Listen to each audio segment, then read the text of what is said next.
તો ભારતીય હવામાન વિભાગે આજે દેશના અનેક રાજ્યો માટે ભારે વરસાદની સંભાવના વ્યક્ત કરી છે। આંધી, તોફાન અને વીજળી પડવાની આગાહી સાથે ઓરેન્જ એલર્ટ પણ જાહેર કર્યું છે। હવામાન વિભાગ મુજબ આગામી કલાકોમાં દેશના 15 રાજ્યોમાં હવામાન અચાનક બદલાઈ શકે છે, જેમાં કેટલાક વિસ્તારોમાં મધ્યમથી ભારે વરસાદ સાથે 60 કિલોમીટર પ્રતિ કલાકની ઝડપે તીવ્ર પવન ફૂંકાવાની શક્યતા છે। જ્યારે દિલ્હી, ઉત્તર પ્રદેશ, બિહાર, રાજસ્થાન, ગુજરાત, મધ્યપ્રદેશ, મહારાષ્ટ્ર, કર્ણાટક, તેલંગાણા, આંધ્રપ્રદેશ, ઓડિશા, ઝારખંડ, છત્તીસગઢ, કેરળ અને ઉત્તરાખંડ જેવા રાજ્યોમાં વરસાદી સિસ્ટમ સક્રિય રહી શકે છે।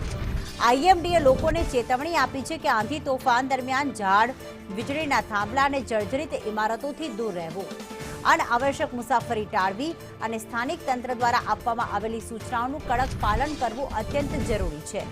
હવામાન વિભાગે જણાવ્યું છે કે આગામી કેટલાક કલાકો ઘણા રાજ્યો માટે મહત્વપૂર્ણ રહેશે અને પરિસ્થિતિ ઝડપથી બદલાઈ શકે છે।